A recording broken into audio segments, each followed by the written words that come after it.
What's happening, y'all? White Boy Radio back with another one. I've been getting a lot of requests to do a video on Idaho murders. Look, man, it doesn't take a rocket scientist here, man. It doesn't matter where you go on media sources or in social media anywhere.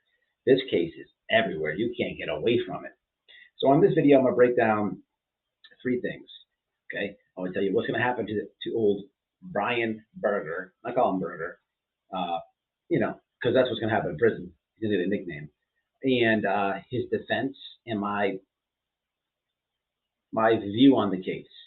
And I guess the way that I'm going to start this off is his defense because it will go in order. His defense, prison, and my view.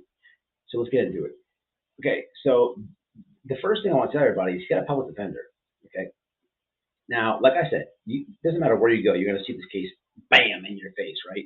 You can't get away from it. It's very, very strange. It's very strange. Well, I think there's a reason for that, but I steer away from it for my reasons, and we'll get to that at the end of the video. But his defense, he's got a public defender. Like this guy has a lot on the table. Okay, he thinks he's going to get exonerated for some odd reason, and he's got a public pretender in there. A public pretender. So the state pays that attorney, okay, to represent you.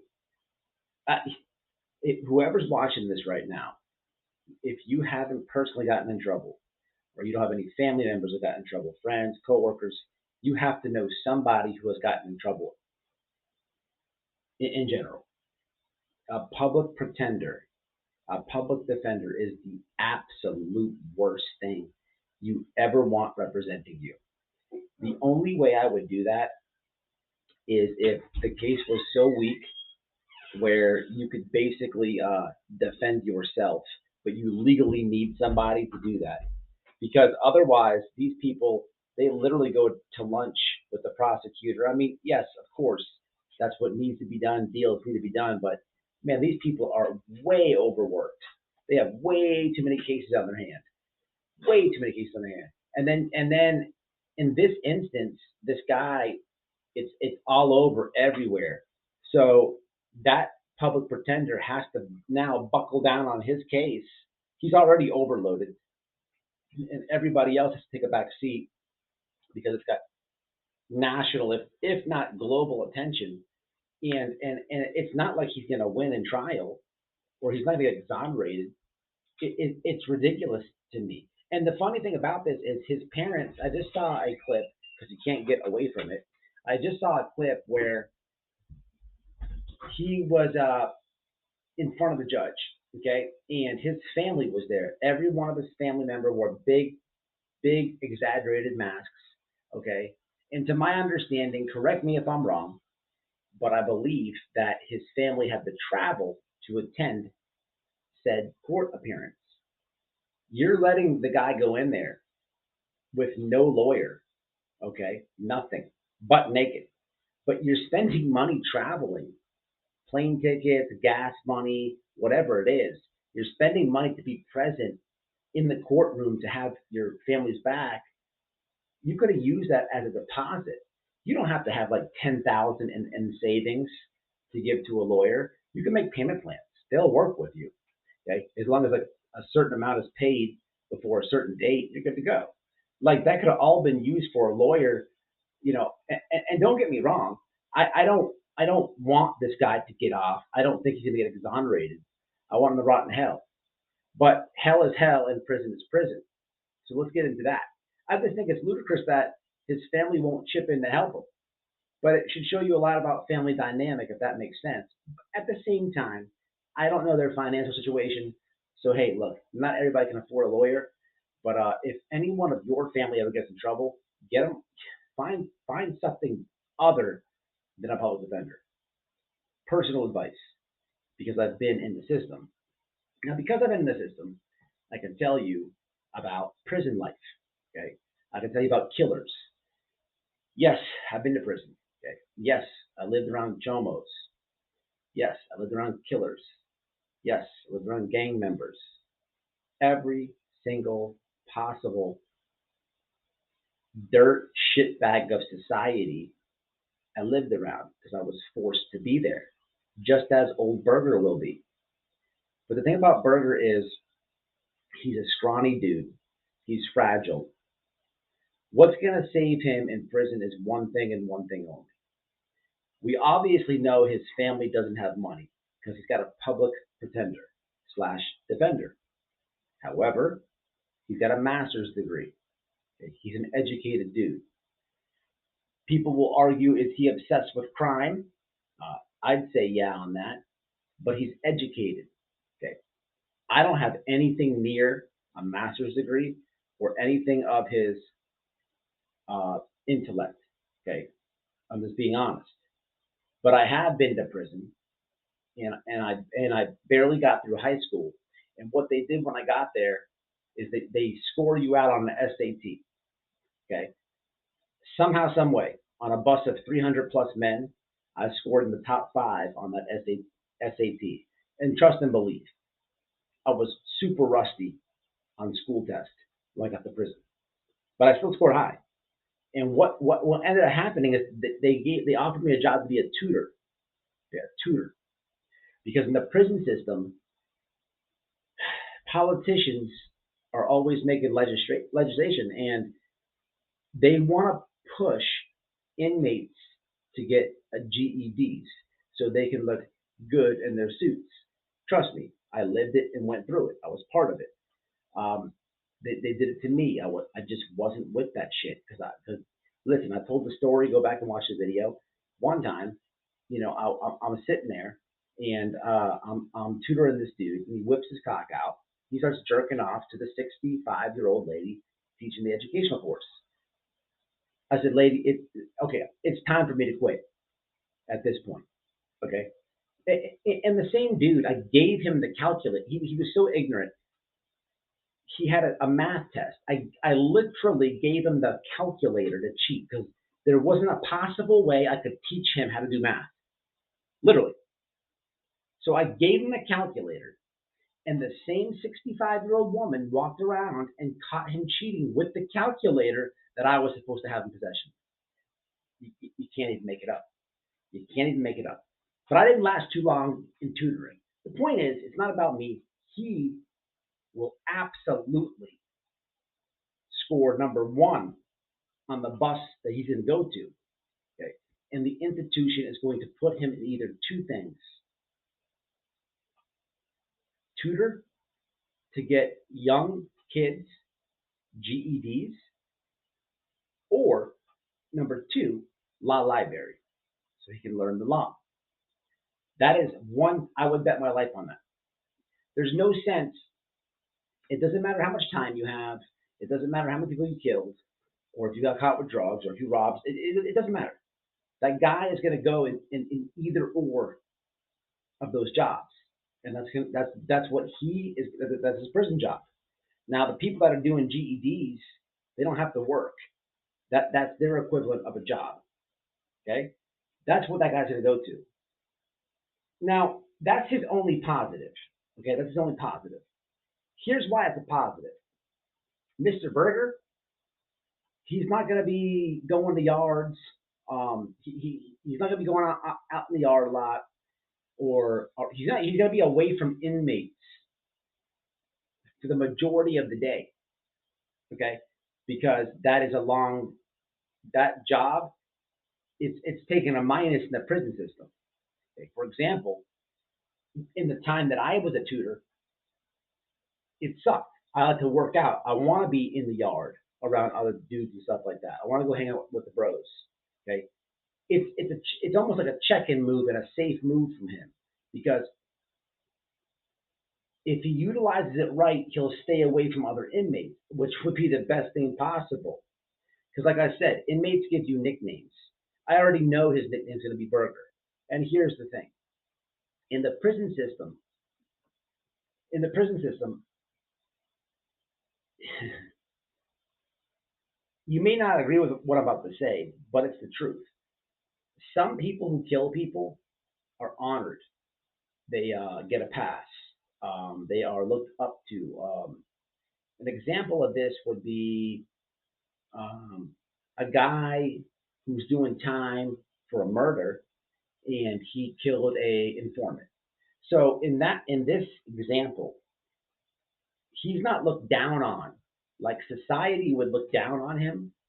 In the prison system, he would be looked up to because how many inmates are in there for getting drug charged and snitched on?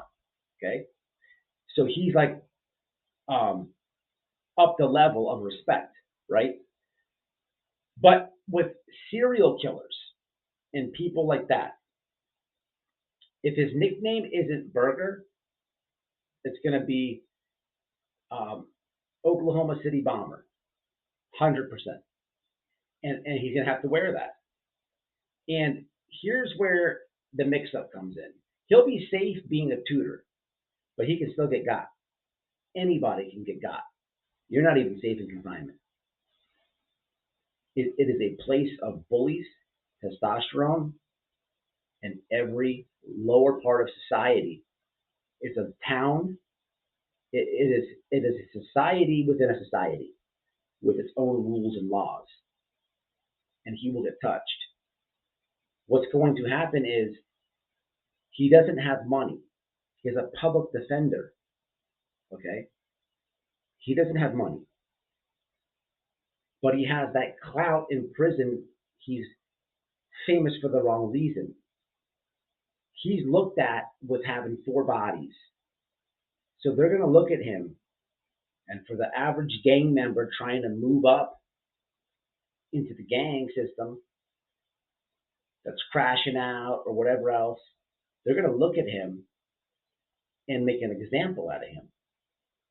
Think about it. Go watch the Discovery Channel where Scott Peterson, the inmates are talking about plotting on Scott Peterson. Google it. When he gets in there, they're going to want to, there's going to be gangs. There's going to be almost a civil war within gangs to hurt him because you have the status of beating the dog shit out of somebody who murked four people. And once you do that, what your status moves up. And in this situation, if you're following the video, you would then be applied to the same example of the guy who killed the snitch. You understand what I'm saying? Listen, you don't have to agree with it. I'm just explaining how this shit goes. And listen, for the record, I don't glorify prison. You're an idiot if you go there. But this is how it works on the inside. He's not safe. Nowhere he goes. His best shot is to get to be a tutor. And he probably will. A tutor will tie his day up and he'll be away from inmates to where that can't happen. But they're going to have so many eyes on him because it's everywhere on the media. In prison, you get cable TV. You get cable TV. Some prisons have satellite TV. You get channels. You get news breaks. The TV runs all day, and it's a big drama part of the prison. And inmates gossip. They gossip. Word gets around. You can fart in this dorm, and the rest of the compound can tell you how it smelled or what you had for dinner. Not exaggerating. That dude's gonna get touched, 100%. It doesn't really matter what job he gets, but his safest would be to go to be a tutor, so he's away from the stuff. Now, if he goes to law library, the other option, those guys work less, and in a sense, he would be better off in law library because you need educated inmates to help other inmates go back on appeal, beat their cases. Okay? He might line up with somebody who is of importance or has status, and he might be really filing motions off and stuff and helping this guy. So in the instance when he goes back to the dorm and when they want to get him, it might be that guy that he's helping and say, hey man, y'all chill. I'm trying to give these 20 years back. Now, I'm just giving you a random example, but that's a very possible situation in prison. The reason I haven't really spoke about this case is I feel like with the true crime community, man, it's strange to me. There, so many people die. There's so many grieving families, but for some odd reason, it's certain cases that get put on a pedestal, and that's one thing to say for the true crime community. But if we're having an honest conversation here, everybody that covers true crime, I don't care if the YouTuber has one subscriber or 100 million, they're pulling sources from the media. I mean, how else can they run a show? How else can they verify anything? When it comes to the media, if you're using and watching this video right now, salute to you because you found alt media. I'm pretty sure most of you have doubt in the media, and that's why I stay with this case. I'm also a YouTuber that is very involved in alt media and how to get information, just as you. With this case, what I urge you to do is, I know that you're interested in it. That's why you click this video, and I've gotten the requests. But what I urge you to do is, before you click that video for an update, read the title. Read the title, and then watch the video. This title to this video will match the content that I'm speaking about, because I try to be honest here, and that's why I think that I've had growth, but I also think that's why I'm not bigger. Now, if that sunk in with you, when you see an Idaho killing video, read the title, watch the video, but don't zone out. Did you just get clickbaited? Did the title meet the content? Did the guy open the video and say, I'm going to tell you 3 things and stick to the script and give you factual information? Or did he utilize the title to reel you in, to zone you out, just long enough for you to forget what the title said and you're watching nothing, or something you've heard 700 times? I can guarantee you, if you've watched more than 3 videos on the Idaho killings and you stop by here for the first time, you haven't heard this anywhere. But I ask you, from here on out, to think about that when you click on the next video. One thing I hate about YouTubers is we have to outsource the media, but some of us have to be smart enough to realize, is the media using something as clickbait? And if we do the same as them, what are we doing? I ask you that. Until the next one, man, it's Whiteboy Radio. Y'all stay smart, stay alert, stay safe.